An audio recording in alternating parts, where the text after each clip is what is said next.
لە چەند ڕۆژی ڕابردوودا بەهۆی هەندێک گرفتی پلانەوە بەشێک لە خوێندکاران ئازیزەکانی وڵاتی ئێمە ئەوانەی کە دەرەجیان 99 ڕێکە کورسیان بۆ دابین نەکراوە لە پزیشکی گشتی، بەڵام بۆ ئەوەی ڕای گشتی لە پرسەکە بە تەواوەتی ئاگادار بێ ئێمە مەسەلەکە ئەوە نییە ئەوەی کە نمرەی 99 هەیە وەرنەگیراوە، 99.1 لە گەرمیان وەرگیراوە، 99.1 لە هەولێر وەرگیراوە، 99.1 لە کۆیە وەرگیراوە.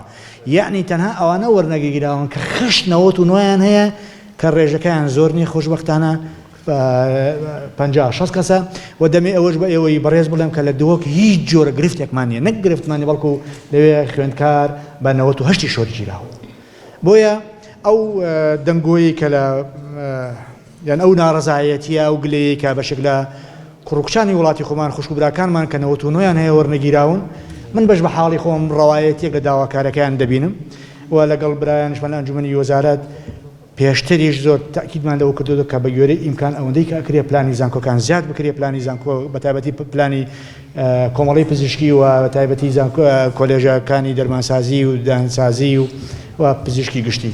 ئەوەی کە ئیمکان بوو لە فترەی ڕابردوودا فراوان کرا، داخەکەم نەمانتوانی کەڤەری هەموو ئەوانە بکەین کە 99یان هەیە، بەڵام وەکوتم پرسەکە پرسێکی موعقد نییە، ئاڵۆز نییە، حەجمەکەش گەورە نییە.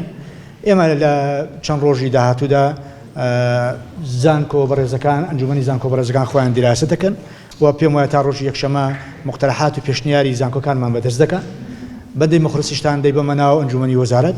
ئێمە تەدەخڵمان لە پلان نەکردەوە، پلان شەئنێکی یەکجار تایبەت و اختصاسیە هی زانکۆکان و ئەنجومەنی زانکۆکان دەینێرن بۆیەوە.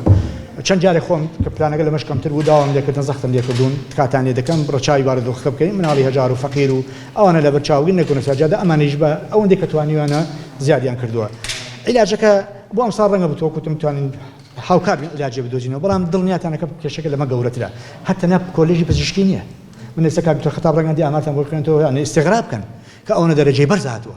ئەم دەرەجە بەرزانە پێویستی بە دیراسەیە، پێویستی بە توێژینەوەیە، سەبەبی دەرەجەی بەرز چییە؟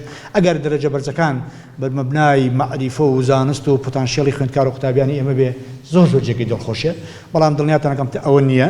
هەندێک خەلەلی پەیوەندی بە سیستەمی خوێندن و پەروەردە و ئێمەوەیە، هەندێکی پەیوەندی بە خوێندنی باڵاوەیە، مەسەلەی اختیارکردنی کوردی و عەرەبییەکە لە موشکیلانەیە کە من پێی لێ ئەنێم ئەمە یەکەی ئیشکالی دروست کردووە، چکە لە تەربیە 21 کەس دەرەجەی 100 هێناوە لەلای ئەمە بە اختیارکردنی کوردی و عەرەبی بۆ بە 41 کەس وابزانم.